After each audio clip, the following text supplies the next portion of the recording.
Hi అండి, good morning. Welcome to my channel Rama Prashant and collections. Previous వీడియోలో మీకు చెప్పాను కదండి, 6 months తర్వాత నేను మళ్ళీ హాస్పిటల్కి వెళ్ళాను.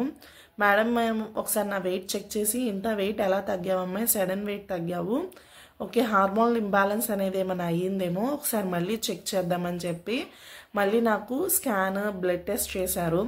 అవి కూడా నార్మల్ రిపోర్ట్స్ అనేవి రావడం జరిగింది. ఓకే మేడం ఏమన్నారంటే అంతా నార్మల్గానే ఉంది, ప్రాబ్లం అయితే ఏమీ లేదు. ప్రీవియస్గా నువ్వు ఒకసారి చెప్పావు, ప్రీవియస్గా ఆల్రెడీ నువ్వు అడిగావు కదా, ట్యూబ్ టెస్ట్ చేయండి మేడం అని చెప్పి, ఓకే ఇప్పుడు ట్యూబ్ టెస్ట్కి వెళ్దామని చెప్పి అప్పుడు ట్యూబ్ టెస్ట్ అనేది నాకు రాయడం జరిగింది. నేను ట్యూబ్ టెస్ట్కి వెళ్ళడం ముందే మేడం నాకు మెంటల్గా ప్రిపేర్ అవ్వమన్నారు. ఎలా అంటే చాలా సివియర్గా పెయిన్ ఉంటుందమ్మా, నువ్వు మెంటల్గా ఫిక్స్ అయ్యి ప్రిపేర్ అయ్యి వెళ్ళు, ఆ పెయిన్ ఉంటుంది కాబట్టి పెయిన్ ఉంటుంది అనుకునే వెళ్ళు, నీకు అప్పుడు ఏం అనిపించదని చెప్పారు. ఓకే అని నేను వెళ్ళాను. అక్కడ వెళ్ళిన తర్వాత స్కాన్ సెంటర్లో ఆ మేడం కూడా చెప్పారు, సివియర్గా పెయిన్ ఉంటుందమ్మా, నువ్వు ఆ పెయిన్ అనేది తట్టుకోవాలి, నీకు నార్మల్ డెలివరీ అయితే నేను ఎలా తట్టుకోగలుగుతాను అని మైండ్లో ఫిక్స్ అయిపో, ఇప్పుడు నీకు నార్మల్ డెలివరీ అవుతుందనే ఫిక్స్ అయిపో, అంత పెయిన్ ఉంటుందని చెప్పారు. నాకు ఆ స్కాన్కి ముందే అంటే ట్యూబ్ టెస్ట్కి ముందే paracetamol tablet and pain killer ఇచ్చారండి. నేను వేసుకొని వెళ్ళాను. నాకైనా ట్యూబ్ టెస్ట్ చేశారు, పెయిన్ అనేది ఉంది కానీ ఏంటంటే ట్యూబ్ టెస్ట్ అనేది అంతా నార్మల్గా వచ్చిందండి, ఎలాంటి ప్రాబ్లం లేదు అని చెప్పారు. సో అందుకోసం మళ్ళీ నేను హాస్పిటల్కి ఆ రోజైతే వెళ్ళలేదు కానీ 2 days తర్వాత హాస్పిటల్కి వెళ్ళాను. మేడంకి చూపించాను, రిపోర్ట్స్ అంతా నార్మల్గానే ఉందమ్మా, ప్రాబ్లం అయితే ఏమీ లేదు, 2 ట్యూబ్స్ కూడా ఓపెన్లోనే ఉన్నాయని చెప్పారు. సో ఓకే అని చెప్పి మేడం ఏంటంటే ఓవులేషన్కి టాబ్లెట్స్ ఇచ్చారండి. ఓవులేషన్కి టాబ్లెట్స్ ఇచ్చి 1 week తర్వాత రమ్మన్నారు, ఇంజెక్షన్ చేస్తానని చెప్పారండి.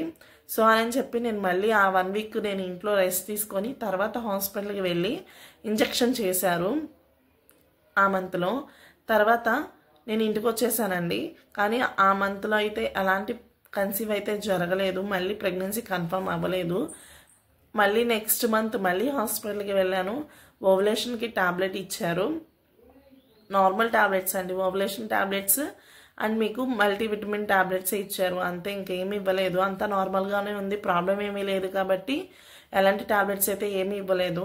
నేను ఇంటికి వచ్చేసాను. ఓకే ప్రీవియస్గా అయితే నేను ఎక్సర్సైజ్ చేశాను కాబట్టి అప్పుడేమైనా ప్రాబ్లం అయిందేమో అని చెప్పి ఆ మంత్లో ఓన్లీ డైటే చేశాను, హెల్తీ డైట్. ఎందుకంటే లాస్ట్ మంత్ అంటే ట్యూబ్ టెస్ట్ చేసుకునే మంత్ నేను ఎలాంటి డైట్ చేయలేదు, ఎలాంటి ఎక్సర్సైజ్ చేయలేదు. మళ్ళీ 2 kgs నేను వెయిట్ గెయిన్ అవ్వడం జరిగింది. సో అందుకు మళ్ళీ ఈ మంత్ అనేది ఎక్సర్సైజ్ వద్దు, ఓన్లీ డైటే చేద్దామని ఫిక్స్ అయ్యి డైట్ స్టార్ట్ చేశాను. ఆ డైట్లో కొన్ని మార్పులు అయితే చేశానండి. ఎందుకంటే ప్రీవియస్గా నేను బ్రేక్ఫాస్ట్ చేసేదాన్ని ఏదో ఒకటి, కానీ ఈ మంత్ వచ్చేసి ఎలాంటి బ్రేక్ఫాస్ట్ చేయలేదు. ఓన్లీ అవిసె గింజలు ఉంటాయి కదండి, అవి పౌడర్ చేసుకొని వాటర్లో 1.5 hours అలా నానబెట్టేసి తాగేదాన్ని బ్రేక్ఫాస్ట్ కింద. అండ్ ఆఫ్టర్నూన్ వచ్చేసి మామూలుగా చపాతీ కానీ లేకపోతే ఓట్స్ తినేదాన్నండి. ఈవినింగ్ 4 o'clock అయితే నేనేం చేసేదాన్ని అంటే చియా సీడ్స్ ఉంటాయి కదా, ఆ వాటర్ తాగేదాన్నండి. అలా 1 month కంటిన్యూ చేశాను. దేవుడి కృప వల్ల ఆ మంత్లో నాకు ప్రెగ్నెన్సీ కన్ఫర్మ్ అయిందండి.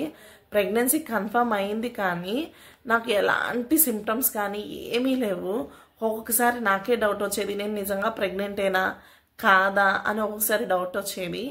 ఈ ప్రెగ్నెన్సీ స్టోరీ అయితే నెక్స్ట్ వీడియోస్ చెప్తానండి, అవి ఒకసారి చూడండి. నా ఛానల్ కనుక మీకు నచ్చినట్లయితే నా వీడియో దయచేసి సబ్స్క్రైబ్ చేయండి, సపోర్ట్ చేయండి. Thank you.